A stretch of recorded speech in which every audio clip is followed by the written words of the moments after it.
Isa na namang umaga na puno ng pag-asa mula sa salita ng Diyos. Halina at makibahagi sa ating umagang pagbubulay, pagpapalakas at pagpapatatag sa ating pananampalataya sa Panginoong Hesus. Mula sa Section 6 ng Southern Tagalog District Council of the Assemblies of God, tayong lahat ay magkaisa sa pagpapalagong espiritual.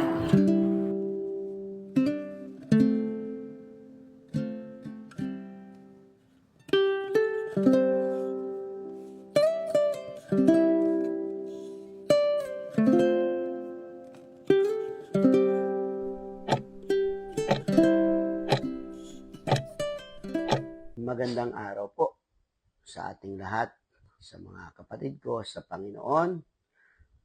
Ang ating buong maghapon ay ingatan tayo ng ating Diyos na ating pinananampalatayanan. Mga kapatid, sa mundo ngayon na punong-puno ng materialismo, palakihan ng bahay, padamihan ng ari-arian, at pagsosyal ng pamumuhay. Madalas nating nakakalimutan kung ano ang tunay na mahalaga.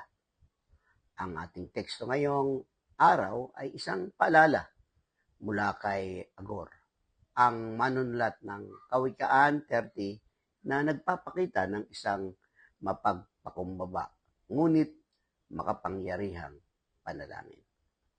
Sabi po sa Kawikaan 30, 8-9 ay, "Huwag akong hayaang maging sinungaling, huwag mo akong pagyamanin o paghirapin, sapat na pagkain lamang ang ibigay mo sa akin. Baka kung managana ako, ay masabi kong hindi na kita kailangan. Baka naman kung maghirap ako'y matutong magnakaw at pangalan mo'y malapas tangan." Purihin po ang pagkakabasa ng kanyang salita at ang ating pong pamagat ay sapat na ay sapat na. Ito'y isang tapat na panalangin sa isang panawagan sa Diyos para sa katapatan, kababaang loob at kasapatan. Ngayong araw, hayaan ninyong ibahagi ko ang tatlong mahalagang aral mula sa talatang ito. Sabi doon sa talata, "Huwag mo akong hayaang maging sinungaling." Ibig sabihin, ang katapatan ay mas mahalaga kaysa kayamanan. Ang una niyang panalangin ay para sa katapatan. Sa lipunan ngayon, normal na lamang ang pagsisinungaling para lang umasensyo sa negosyo, sa politika, at maging sa personal na buhay. Pero malinaw ang sinasabi ng manunulat. Mas pipiliin kong maging tapat kaysa yumaman sa kasinungalingan. Sabi nga sa isang quote, "Integrity is doing the right thing, even when no one is watching." Sabi po ni C.S. Lewis. Mga kapatid, ang tunay na anak ng Diyos ay hindi lamang tumitingin sa resulta, kundi sa paraan kung paano ito nakamtan. Ang yaman na mula sa pandaraya ay hindi pagpapala, kundi isang bitag. Kapatid, mas pinahalagan ba natin ang integridad kaysa kita? Isang tanong po para sa ating pagbubulay ng kanyang salita. Ikalawa po ay yung sinasabi, "Huwag mo akong payamanin, baka kung managana ako ay masabi kong hindi na kita kailangan." Sa madaling salita, ang kayamanan ay may dalang panganib sa ating puso. Hindi po kasalanan ang yumaman, pero ang kayamanan ay may dalang panganib.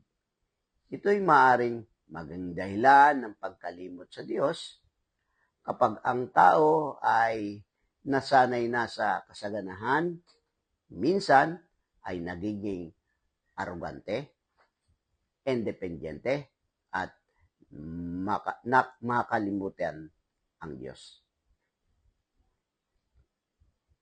Ang panalangin ni Agor ay isang paalala. Panginoon, huwag mo akong hayaang maging mayabang. Ayaw kong dumating sa punto na hindi kita kailangan. Marami po ngayon sa kapanahunan. Sabi nga nung iba, pag daw mayaman na, ay matigas na ang kanyang liig. Hindi na makalingon. At paglilingon naman, kasama ang buong katawan. Minsan naman, ang ulo ay nakataas. Wala nang nakikitang sa baba, kundi laging sa itaas. So, nakakalungkot. Ano po? Mapanganib din ang kayamanan. Nakala natin ay napakainam. Ngunit okay yun kung marunong tayong mangalaga ng biyaya ng ating Panginoon. Ikatlo ay yung salita doon na, huwag mo rin akong paghirapin. Baka naman kung maghirap ako matutong magnakaw. Sa ating kapanahonan ngayon, makikita natin ang kahirapan, kaya marami talaga ang nangyayari na pagnanakaw, kaguluhan. Bakit ba ang bansa natin ay ngayon ay nakakaranas ng kahirapan? At dahil sa kahirapan iyon, nagkakaroon ng kaguluhan. Kaya magandang panalangin ito ni Agor. Sabi niya, huwag mo rin akong paghirapin. Baka naman kung maghirap ako matutong magnakaw. Ang kabaliktaran naman ay ang matinding kahirapan kapag ang tao ay desperado, ang tukso ay lumalakas, magnakaw, manloko, o gumawa ng mali. Pero sa halip na humiling ng karangyaan o kahirapan, ang sabi niya, sapat na pagkain lamang ang ibigay mo sa akin. Hindi sobra, hindi kulang, sapat. Sabi nga ng isang quote, contentment is not the fulfillment of what you want, but the realization of how much you already have. Ang kasapatan ay pagpapala. Kapag tayo may sapat, natuto tayo magpasalamat, maging kontento, at tumingin sa Diyos araw-araw. Mararanasan natin ang kapayapaan, ang kasaganahan sa ating puso. Marunong ba tayong makontento sa biyayang mayroon tayo? Kung kontento tayo, maranasan natin ang kapayapaan sa ating mga buhay. Kaya kapatid, panalangin natin sa Diyos. Katulad ng panalangin ni Agor, na huwag tayong pasaganahin, huwag tayong paghirapin, yung sapat lang ay sapat na. Tayo po ay manalangin. Aming Diyos na makapangyarihan sa lahat, salamat po sa iyong salita ngayong araw na nagpaalala sa amin na higit sa kayamanan ay ang pagkakaroon ng tapat na puso. Patawarin mo kami kung minsan kami ay nagiging sakim, nakalilimot sa iyo, naiinggit sa kayamanan ng iba.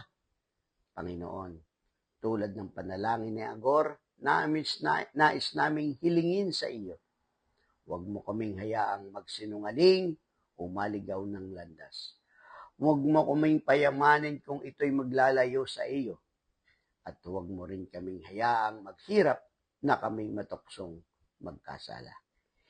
Bigyan mo lang kami ng sapat na pagkain, sapat na lakas, sapat na biyaya, at sapat na pananampalataya araw-araw. Sa iyo ang lahat ng papuri at pagsamba at pagdakila. sa pangalan ni Jesus na aming Panginoon at tagapagligtas. Amen.